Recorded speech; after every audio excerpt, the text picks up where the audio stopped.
Medok'tan Garcinia Gel 8'de sağlığı sunar.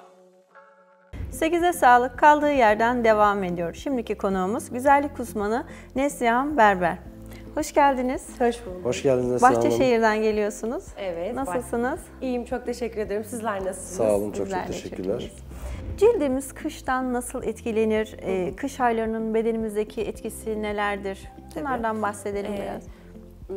Güneşin kuzey yarımküreye sırtını dönmesi nedeniyle havaların soğuması, işte maruz kaldığımız serbest radikaller, bunların hepsi cilt bariyerimizin bozulmasına, deforme olmasına sebep verir.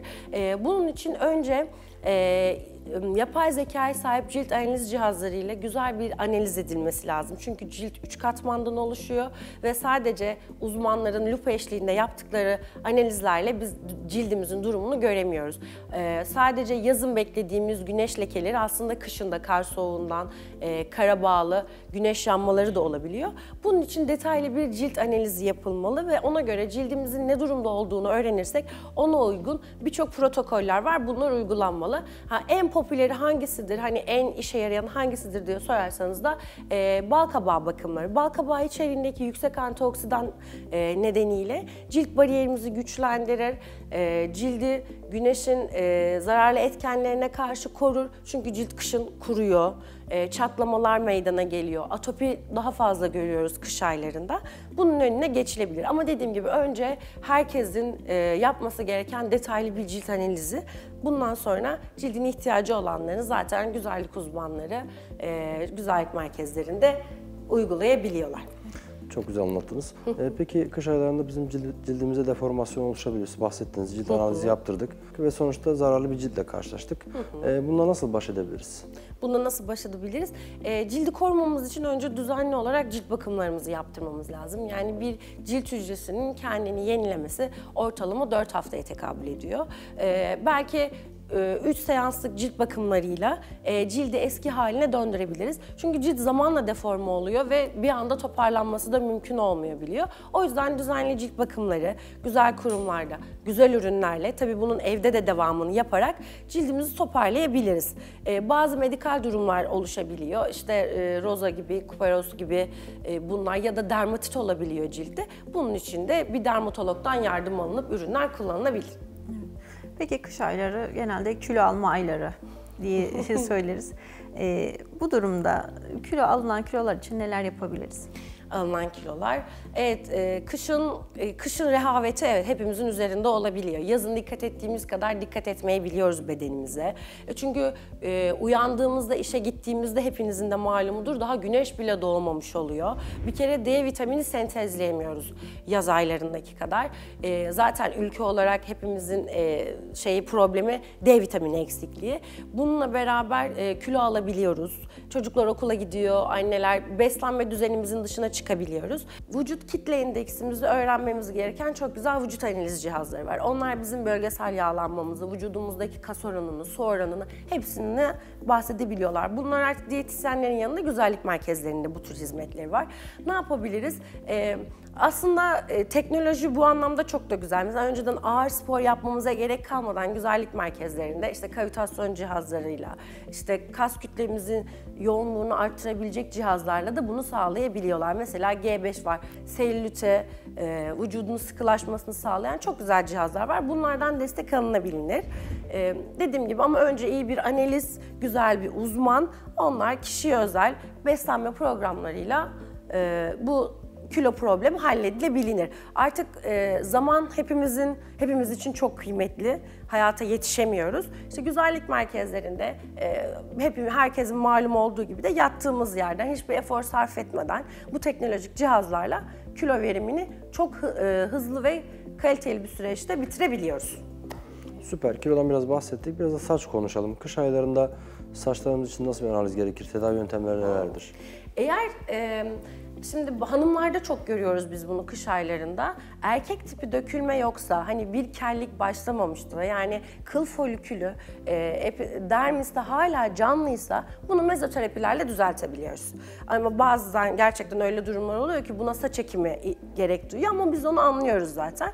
Tabii dökülmenin birçok sebebi var. Stres bir sebep, Yanlış kullanılan ürünler bir sebep. Özellikle kapalı hanımlarda 4 mevsim bunu yaşıyorlar. Saçlar kapalı ya da çok sıkı saçı toplamak bir sebep. Bunun için önceden şey yapılırdı, dermapen yapılırdı. İşte ciltte ozon verilirdi, mikrokanallar açılırdı ve işte serumlar saça uygulanırdı. Bunun da artık iğnesiz mezoterapi cihazlarıyla aynı etkiyi alabileceğimiz birçok formu var. Bunu biz de kendi merkezlerimizde uyguluyoruz. Bu yapılabilir, ağrısız, acısız, canınız yanmadan. Ama tabii bunu sadece mezoterapiyle değil, bunların kolajen kullanımı da çok önemli. İçinde hidrolize biyotin, hidrolize keratin olan kolajenlerle de bu süreç desteklenebilir. Ve işte gene saç çıkarmanıza yardımcı ürünlerle bu süreçte daha keyifli, daha konforlu bir hale gelebilir. Sonuçta saç kaybına kadar gidebiliyor bu durum. Evet. Peki teknoloji her alanda hızla ilerledi. Evet. Sağlıklı olmak ve sağlıklı zayıflamak için yeni nesil sistemleri nelerdir? Ya da sizin kullandığınız yeni nesil sistemleri? Evet, şimdi ben kendimden bahsedeceğim. Şimdi akıllı koşu bantları var.